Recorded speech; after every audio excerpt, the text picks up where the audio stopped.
안녕하세요. 옆집 책방의 옆집 픽으로 돌아왔습니다. 오랜만에 저 혼자 진행을 하는 것 같은데요. 저는 천상진행 이지이고요. 가정의 달을 맞아서 어떤 책을 여러분들에게 소개해드리면 좋을까 고민을 하다가 저와 또 책방 주인님이 한마음으로 고른 책이 한 권 있어서 그 책을 들고 왔습니다. 가정의 달, 가족과 관련한 책 뭐 없을까 하다 눈에 띄었던 그런 책이거든요. 바로 돌아보니 삶은 아름다웠더라 라는 제목의 책이에요. 이 책은 브라질로 이민을 가셨던 지구과학 교사이시고 또 국어 교사이셨던 두 부부가 브라질로 이민을 가서 아이들을 키우면서 손주를 보면서 그러면서 노년에 아이들을 위해서 뭔가 남길 게 없을까 하셔서 할아버지는 그림을 그리시고요. 할머니는 국어 국문 나오신 분답게 글을 쓰시고 그렇게 해서 매일매일 인스타그램에 올린 글이 화제가 되어서 이렇게 책으로까지 묶여서 나오게 된 그런 책입니다. 저도 인스타그램을 개인적으로는 별로 잘 안 하지만 이분들의 글과 그림은 궁금해서 등록해 놓고 구독을 하면서 쳐다보고 있었던 구경하던 일인 중에 한 사람이거든요. 근데 책으로 나와서 굉장히 반가웠고요. 모든 어른아이에게 띄우는 노부부의 그림 편지라는 제목, 부제목이 달려 있습니다. 여기 보면 너희가 커서 이 책을 읽을 때쯤 난 이 세상에 없겠지만 너희를 위해 이 편지를 쓰고 그림을 그린다 라는 말이 너무 찡하게 와닿았었어요. 그리고 저도 어느 순간부터 아이들에게 유서라는 게 아니라 그냥 엄마가 남기고 간 아이들을 키우면서 썼던 그런 글들, 그런 걸 남겨주면 좋겠다 싶어서 매일은 못 쓰지만 1년에 그래도 한두 개씩은 편지처럼 노트를 하나 정해서 큰아이 거, 둘째아이 거 이렇게 글을 쓰고 있긴 하거든요. 근데 이분들 보면서 반성이 되더라고요. 얼마나 또 사랑이 넘치시고 아이들을 생각하는 마음이 넘치시면 이렇게 거의 매일 그림을 그리고 글을 쓰면서 손주들을 그리워하고 그 아이들을 위해서 무언가를 남기셨을까. 그래서 책을 좀 소개해드리면 뒤에도 이런 추천글 중에 어떤 글이 있냐면 너희가 살아갈 세상의 안녕을 바라며 삶이라는 긴 세월을 묵묵히 지나온 노 부부가 숱한 계절을 앞둔 우리에게 전하는 감동과 사랑의 연서라는 글귀가 있어요. 이 책 표현에 딱 맞는 표현이겠다 싶은 생각이 들더라고요. 그러면서 이분들이 이 책을 쓰시게 된, 인스타그램에 올리게 된 그 이유가 앞에 글에 나옵니다. 우리 아스트로가 커서 이 다음에 어떻게 될까? 라고 아버님이 물어봤어요. 그랬더니 아들이 그건 왜요? 다시 되묻죠? 그랬더니 아버님이 그때쯤엔 내가 이 세상에 없을 거 아니냐. 그러면서 손주가 이 다음에 커서 뭐가 될까 궁금해하던 그 질문에서 시작이 되었어요. 아들은 순간 멍해졌다고 한다. 비로소 부모의 연로함과 내일에 대해 생각을 하게 되었다고. 그래서 손자들이 장성했을 때 할아버지가 어떤 분이셨는지 알게 하고 싶다는 마음으로 아버지께 손자들을 위해 그림 그리기를 제안했다고 하고요. 마침내 아버지는 동의했고 손자들을 위한 그림을 그리기 시작했다. 네, 그래서 이 책을 보면서 그림도 그런 사랑이 있기 때문에 그래서 따뜻한 거였구나를 느낄 수가 있었고 글도 역시 손주들을 생각하는 할머니의 그 사랑이 담겨 있어서 가정의 달을 이 책만큼 좋은 추천은 없겠다 싶어서 오늘 소개해 드릴까 합니다.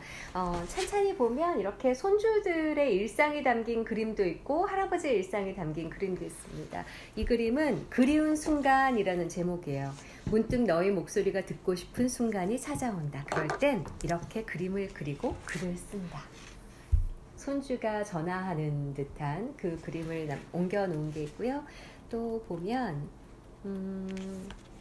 아이가 어렸을 때 손주가 놀았던 그림 한 편이 나오죠. 여기에는 너의 세계, 아로야, 네가 태어난 지 5개월이 되었을 때 넌 종일 옹알이를 했다. 버둥버둥, 손과 발도 허공에서 열심히 말했지.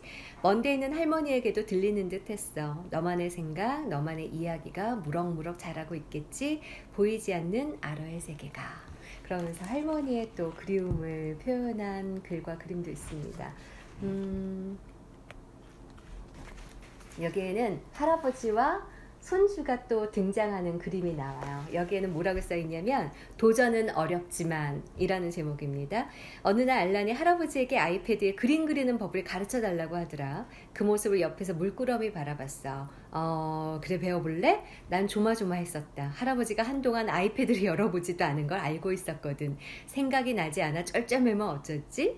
다행히 할아버지는 머뭇거리지도 않고 잘 가르쳐 주더라. 오히려 따라가느라 알란이 더 애쓰고 있었지.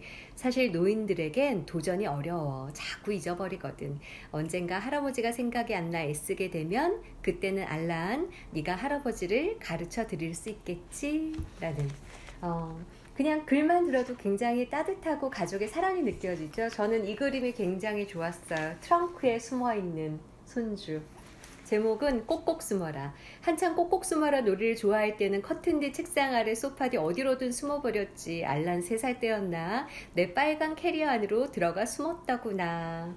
그러면서 할머니를 속였다는 확신에 찬 얼굴로 밝게 웃는 손주의 모습을 이렇게 그림으로 또 남겨놨고요. 사진으로 추억을 남기는 것도 있지만 이렇게 정말 재주가 있으신 분들은 글과 그림으로 가족의 일상을 이야기를 남기는 것도 굉장히 큰 축복이구나 하는 부러움이 생기더라고요. 이 책을 읽으면서. 그리고 원숭이 가족 그림이 한 장 등장을 합니다. 여기에는 너희가 무척 그립다. 알돌, 너는 원숭이에 태어났지? 너희가 떠난 지 벌써 1년이 되어가는구나. 낯선 데 가서 놀라지는 않았니? 하시면서 맨 끝에 뭐라고 돼 있냐면 여긴 아침이다. 이제 운동하러 공원에 가려고 해. 너희는 아마 잠자리에 들었겠다. 꿈속에서 우리가 만날 수 있을까? 부디 좋은 꿈 꾸기를 이렇게 또 하루를 시작하시면서 마무리하는 손주들을 위해서 글을 남기셨고, 하나는 내 사랑 아로 하면서 민들레 그림이 나와. 하얀 들국화 그림이 나와요. 어제 네 엄마가 보내온 사진 속에서 너는 하얀 들국화를 들여다보고 있었다. 그러고 보니 나도 어제 목요에 가서 바위 사이에 핀 얇은 보라색 쑥부쟁이를 한참 들여다봤는데 신기하지 않니? 멀리 떨어져 있는 아로와 내가 같은 날 가을 들판 들국화 밭에 있었다니. 우연의 일치가 또 주는 그 묘한 찡함이 있죠. 그리고 형제들의 이렇게 뒤에 어깨동무하고 가고 있는 손주들의 모습을 보면서 이렇게 잘 커졌으면 하는 바람의 마음도 또 담겨 있고요. 그리고 본인의 아버지, 축구화를 만드셨던 아버지를 추억하면서 손주들에게 할아버지에 대한 그 이야기를 또 글과 그림으로 남기고 계시고요.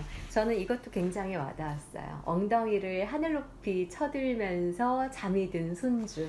예, 우리 아이 좀 보세요 라는 제목입니다. 우리 아이 모습 보세요. 자는 거냐고요? 자는 거예요. 많이 뛰노는 게 느껴지지요? 엉덩이 보세요. 피곤함에 빠진 것 보이지요? 팔 좀 보세요. 낮잠 자는 아이, 꿀잠 자는 아이, 푹푹 크는 아이. 한참 자고 나서 엄마 하고 부르겠지요. 예, 아이들 키워보신 분들이면 어느 순간 놀다가 푹 잠든 그 희귀한 포즈에 사진으로 담아놓는 일들 많으시잖아요. 이 그림도 그 중에 하나이지 않았을까 싶은 생각이 들더라고요. 책을 끝내면서 돌아보니 삶은 아름다웠더라. 책을 끝내면서 쓰신 글이 있는데요. 이런 글이 나옵니다. 우리의 이야기를 한 권의 책에 담고 보니 문득 지나온 인생이 보이더라. 어떤 때는 눈앞에 놓인 하루하루 살아내는 게 무척 힘들고 벅차고 피곤하기만 했을 때가 있었지. 그런데 여기 서서 돌아보니까 모든 순간이 아름다웠더라. 찬란했더라. 참으로 삶은 아름다운 것이었더라. 너희에게 꼭 이 말을 해주고 싶었어. 손주들이 그리고 이 다음에 커서 아이들이 힘겨울 때가 됐을 때 돌아보니 그때가 아름다웠더라, 찬란했더라 라는 고백이 나올 수 있도록 사랑을 전해놓고 가신 소중한 또 한 권의 책이 되지 않을까 싶은 생각이 들고요. 가정의 달을 맞아서 아이들과 함께 나눠보시기에도 좋은 책이 아닐까 싶어서 오늘 옆집픽으로 골라봤습니다. 수호 소재에서 나온 돌아보니 삶은 아름다웠더라. 모든 어른 아이에게 띄우는 노부부의 편지 읽어보시고 싶으신가요? 추천드립니다.